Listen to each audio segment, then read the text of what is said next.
সবাইকে নমস্কার। আজকে আমাদের এখানে যে সাংবাদিক সম্মেলন আমাদের পার্টি অফিসে, সেই সাংবাদিক সম্মেলনে যারা এখানে সাংবাদিকগণ উপস্থিত হয়েছেন সবাইকে আমি স্বাগত জানাচ্ছি। এবং আজকের এই প্রেস মিটে আমাদের মাঝে উপস্থিত আছেন আমাদের যে প্রাক্তন যিনি ইস্ট কনস্টিটিউয়েন্সির মাননীয় সাংসদ শ্রী রেবতী ত্রিপুরা মহোদয়, এবং এখানে উপস্থিত আছেন ইন্টেলেকচুয়াল সেলের যিনি কনভেনার ডক্টর জওহরলাল শাহ মহোদয়। এখানে উপস্থিত আছেন জেলার সভাধিপতি আমাদের সিপাহীজলা ডিস্ট্রিক্টের শ্রীমতী সুপ্রিয়া দাস দত্ত মহোদয়া। তাছাড়া মিডিয়া যিনি ইনচার্জ, যিনি প্রথমেই এখানে সম্বোধন করেছেন শ্রী সুনীত সরকার মহোদয়। আজকে মিডিয়া বন্ধুগণ, আপনাদেরকে এখানে ইনভাইটেশন দেওয়ার যে মেইন বিষয় সেটা হচ্ছে গতকালকের যে কেন্দ্রীয় বাজেট, সেই উপলক্ষে আপনাদের মাধ্যমে সমস্ত ত্রিপুরাবাসীকে জানান দেওয়া। আমরা সবাই জানি যে গতকাল অত্যন্ত একটা অভ্যদিন ছিল এবং সেটা মাঘ পূর্ণিমা। সেই মাঘ পূর্ণিমা আমাদের কেন্দ্রীয় অর্থমন্ত্রী শ্রীমতী নির্মলা সীতারামনজি যে লোকসভায় 2026-27 অর্থবর্ষে যে কেন্দ্রীয় বাজেট উনি পেশ করেছেন, সবাই কিন্তু আমরা কালকে টিভির পর্দায়, টিভির স্ক্রিনে আমরা সবাই দেখেছি। এবং এই নিয়ে উনি টানা নবমবার, মানে 9th টাইম উনি কিন্তু বাজেট পেশ করেছেন। এবং আমরা এটাও দেখেছি প্রায় 1 ঘন্টা 25 মিনিট উনি এই বাজেট নিয়ে ওনার বক্তব্য রেখেছেন। এবং এই যে বাজেট, সেটা আমাদের সংসদে 80তম বাজেট সেটা ছিল। এবারের বাজেটে যেটা আমরা দেখলাম, সত্যিই আমি খুবই আনন্দিত যে মাননীয় প্রধানমন্ত্রী শ্রী নরেন্দ্র মোদীজি যেভাবে বিকশিত ভারতকে 2047 এটাকে বিকশিত তৈরি করার যে টাইমলাইন দিয়েছেন, এই বাজেটের মধ্যে কিন্তু সেটা আমরা তার যে ঝলক সেটা কিন্তু আমরা দেখতে পেয়েছি।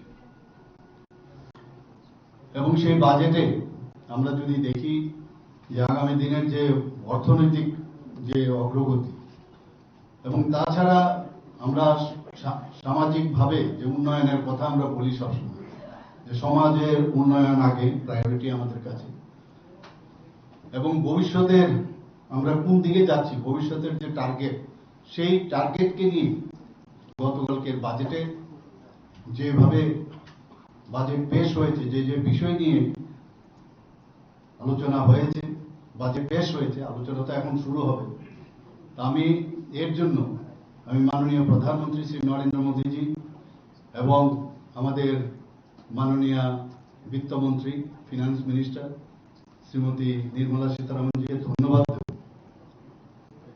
আমরা দেখেছি এবারের বাজেটে বুস্ট টু ইনফ্রাস্ট্রাকচারের বুস্ট করার জন্য সমস্ত বাজেটের মধ্যে কিন্তু আমরা সেই বিষয়গুলো আমরা দেখতে পেয়েছি। এবং সেখানে যে ক্যাপিটাল এক্সপেন্ডিচার, তার উপর খুব জোর দেওয়া হয়েছে টু অ্যাক্সেলারেট যে আমাদের আগামী দিনের যে কানেক্টিভিটি এবং লজিস্টিক্স এবং আরবান ডেভেলপমেন্ট, তার উপর কিন্তু আমরা এই বাজেটের মধ্যে আমরা দেখতে পেয়েছি।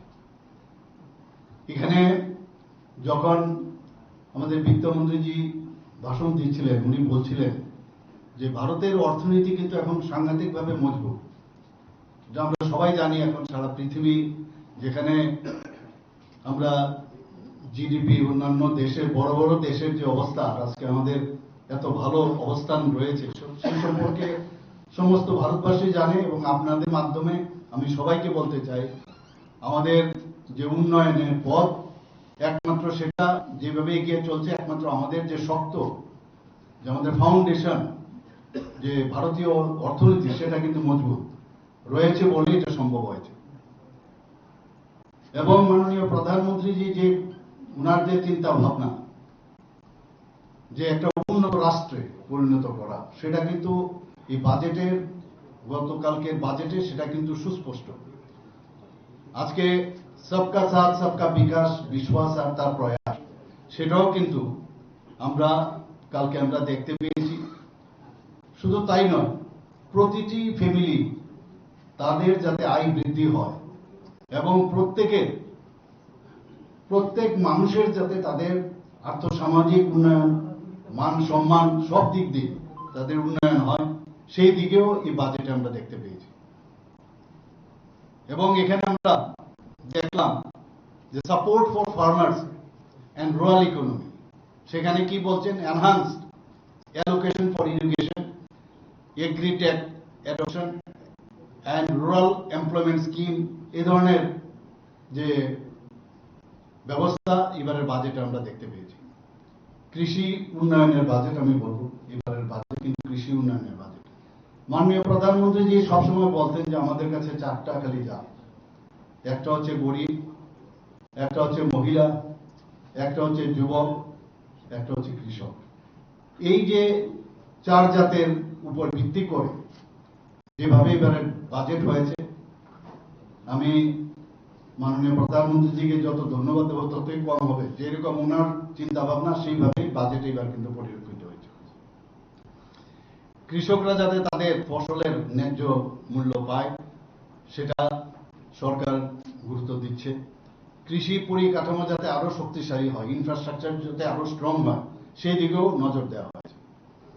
আজকে যদি আমরা স্বাস্থ্যের বিষয় দেখি, সেখানেও আমরা দেখলাম যে সকল নাগরিক যারা আছেন তাদের যাতে সাশ্রয়ী মূল্যে, মানে মিনিমাম এক্সপেন্ডিচার অথচ ম্যাক্সিমাম হেলথ কভারেজ, সেটা দেওয়ার এই বাজেটের মধ্যে সেটা আমরা দেখতে পাই।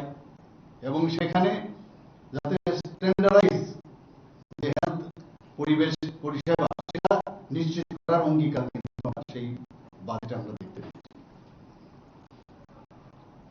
মেন্টাল হেলথ এন্ড ট্রমা সেন্টারের উপর কালকে আপনারা দেখেছেন, সেখানে খুব জোর দেওয়া হয়েছে। মেন্টাল হেলথ,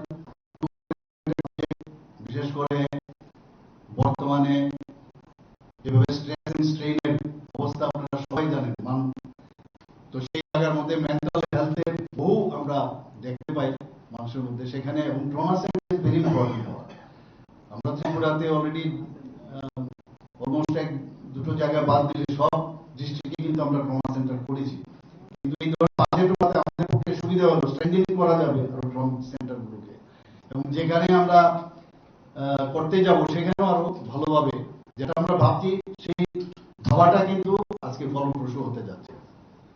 এখানে মেন্টাল হেলথ নিয়ে আমরা অনেক আমাদের নিজের যে বাজেট, গত বছর আমরা অনেক চিন্তা ভাবনা করেছি, সেখানে কেন্দ্রীয় বাজেট যেহেতু আছে, সেখান থেকে আমাদের কাছেও কিন্তু তার একটা রাস্তা কিন্তু খুলে গেল। আমি মনে করি যে মেন্টাল হেলথের এখানে যদি আরো বেশি স্ট্রেংথেনিং করা যায়, সেই বাজেটটা আমরা দেখতে পেয়েছি।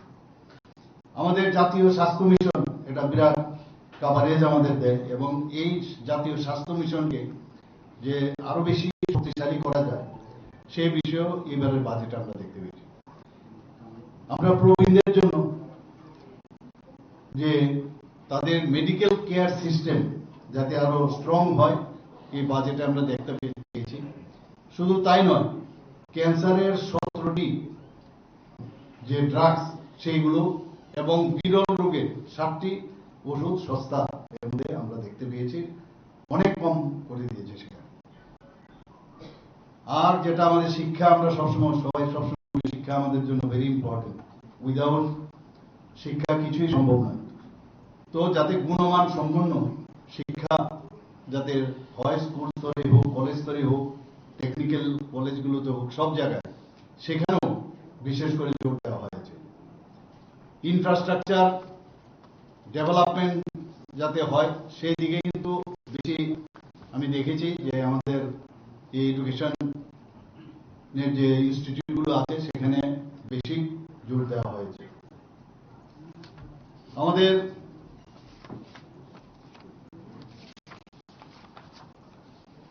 শিক্ষা পরিকাঠামোর যে সম্প্রসারণ ও তার যে মডার্নাইজেশন করা হয় তার উপরও গুরুত্ব আরোপ করা হয়েছে এবার বাজেটে।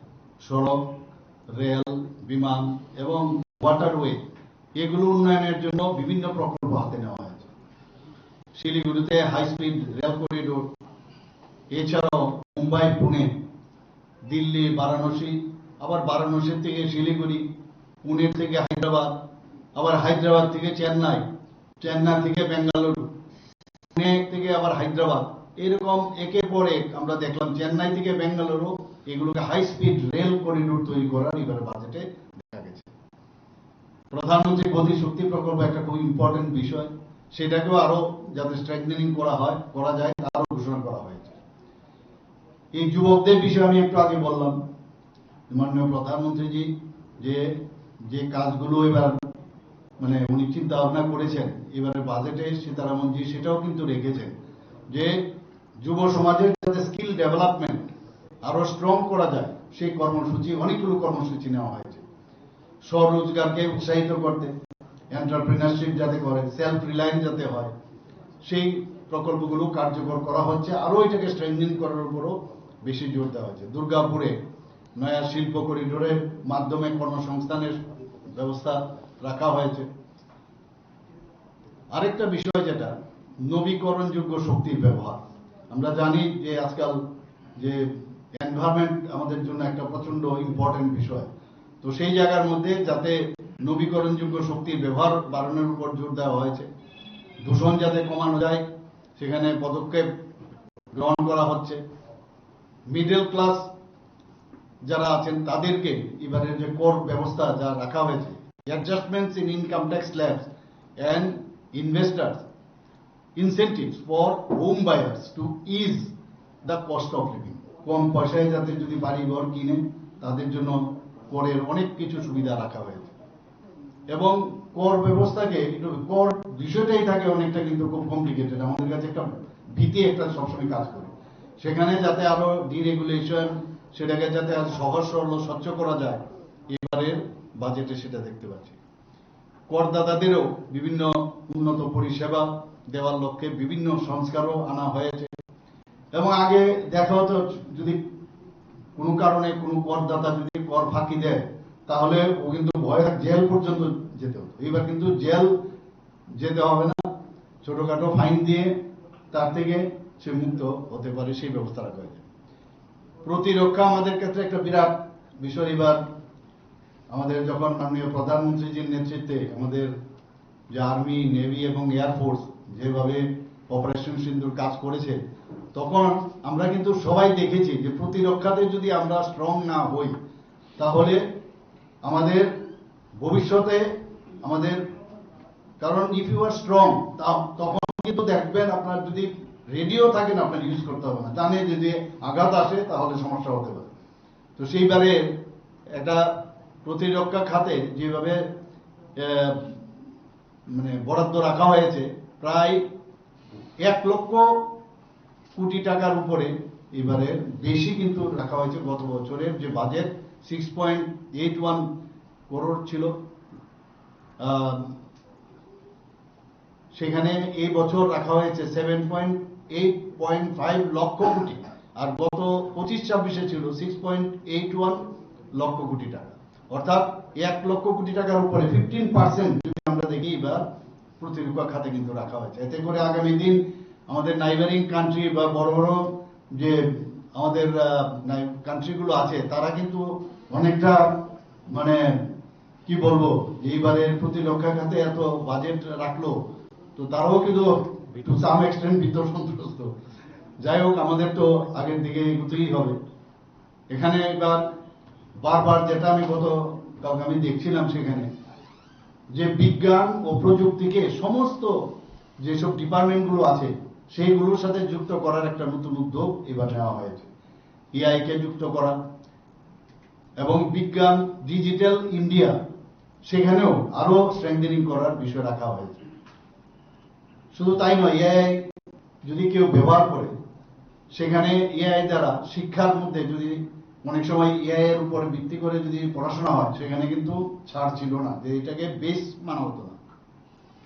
এবার কিন্তু এআই এর মাধ্যমে যদি এডুকেশন সিস্টেমে আনা হয়, সেটাকে এবার ছাড়পত্র দেওয়া হয়েছে। শুধু তাই নয়, সরাসরি ভারতীয় শেয়ার এবার বিদেশিরা কিনতে পারবে, আগে কিন্তু সেটা ছিল না। যদি থাকেও এবার কিন্তু ছাড় দেওয়া হয়েছে। প্রতিরক্ষা খাতের জন্য এবারের যে বাজেট, সেটা সত্যি আমি বিত্তমন্ত্রীজিকে আমি ধন্যবাদ দেব, মাননীয় প্রধানমন্ত্রীজিকে ধন্যবাদ দেব। এটা নিড অফ দ্য আওয়ার আমার মনে হয় খুব প্রয়োজন ছিল, কারণ if you are in strong hand so far this protection matter is concerned, security is concerned, so in that direction yesterday's budget we have seen that in the same line they have done. এখানে এবার তিনটা কর্তব্য ঘোষণা করা হয়েছে। নিশ্চয়ই গতকালও আমাকে যখন আপনারা জিজ্ঞেস করছিলেন, আমি টু সাম এক্সটেন্ট আমি বলেছিলাম, এখন বিস্তারিত আমি আজকের এই প্রেস কনফারেন্সে আমি বলবো। এক নম্বর হচ্ছে প্রতিযোগিতা বাড়িয়ে টেকসই অর্থনীতি রাখা। এটা তো আবার প্রান্তিক মানুষের, যে যারা লাস্ট মাইলে আছে, তাদেরকে উন্নয়ন এবং ওই জায়গার উন্নয়ন, সেইগুলো সেখানে ইনফ্রাস্ট্রাকচারই হোক, যাই হোক, সে তার এই কর্তব্য, দিস ইজ ডিউটি। মানে আমাদের সরকারের এবার বাজেটে সেটা ডিউটি, এবং সেইভাবে এই এক নম্বরে আমরা এই তিনটি কর্তব্যের মধ্যে একটা। আরেকটা হচ্ছে মানুষের সক্ষমতা যাতে গড়ে এবং তার জন্য অংশীদার হওয়া, নিজে তার সক্ষমতাও বাড়বে, আবার তার পার্টনারও হবে, তার জন্য পরিকাঠামো উন্নয়ন ও সংস্কার, এই 2 নম্বরে রাখা হয়েছে। 3 নম্বরে আমি প্রথমেই যেটা বলেছিলাম যে সবকা সাথ সবকা বিকাশ, বিশ্বাস আর তার প্রয়াস, সেটা কিন্তু এই তিনটা যে কর্তব্য তার উপর ভিত্তি করে এবার বাজেট তৈরি হয়েছে।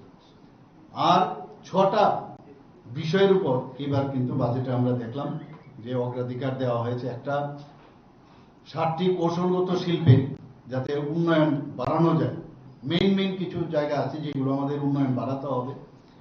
পুরনো শিল্প, সেগুলো অনেক জায়গার মধ্যে বন্ধ হয়ে আছে, সেগুলোকে পুনরুদ্ধার করা। আর এমএসএমই, আমি গতকাল যখন দেখছিলাম, আমি ভাবছিলাম এটা খুব, যে ক্ষুদ্র শিল্পগুলো যে আছে তার সেইগুলোকে যাতে আরো স্ট্রেংথেনিং করা যায়, তার জন্য বরাদ্দ রাখা হয়েছে প্রায় 10,000 কোটি টাকার মতো।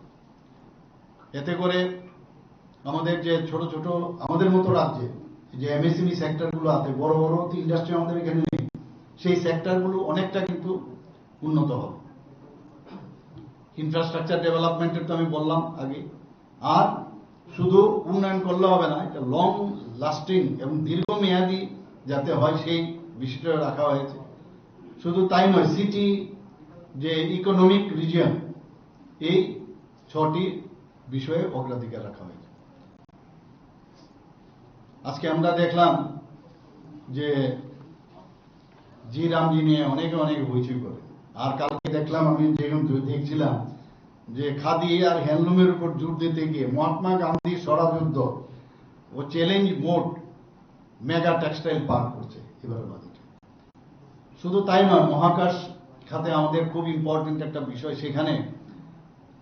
সেখানেও জোর দেওয়া হয়েছে। শুধু তাই নয়, সেখানে 4টি টেলিস্কোপের, আর আমাদের মতো এইসব ছোটখাটো টেলিস্কোপ নয়, তো বিরাট দাম, এরকম 4টে টেলিস্কোপও কিনার আমি যেটা শুনেছি কালকে ব্যবস্থা রয়েছে।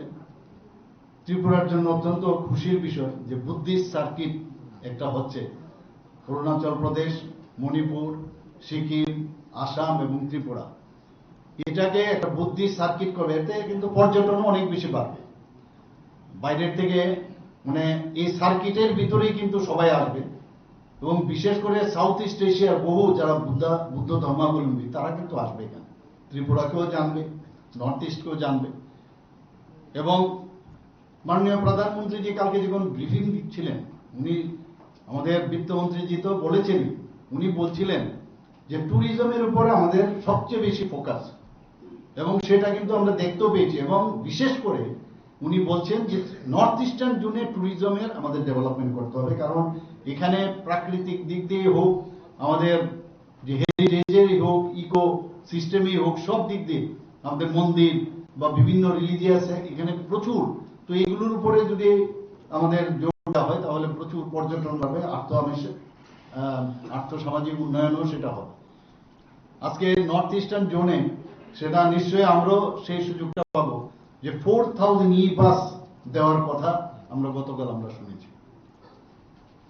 আমরা বায়ো ফার্মার কথা শুনলাম কালকে, প্রায় বায়ো ফার্মার উপর জোর দেওয়া হয়েছে, প্রায় 10,000 কোটি টাকা এর মধ্যে বরাদ্দ রাখা হয়েছে।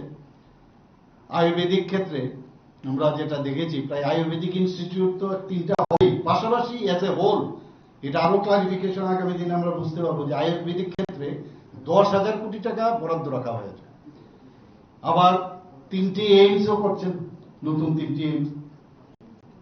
এবং ছোট যে শহর, আমাদের মতো যে ছোট শহরগুলো আছে, আমাদের যেমন 20টা শহর আছে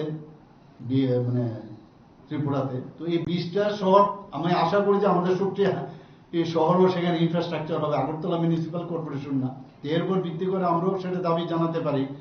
তো সেখানে প্রায় 5,000 কোটি টাকা বরাদ্দ রাখা হয়েছে।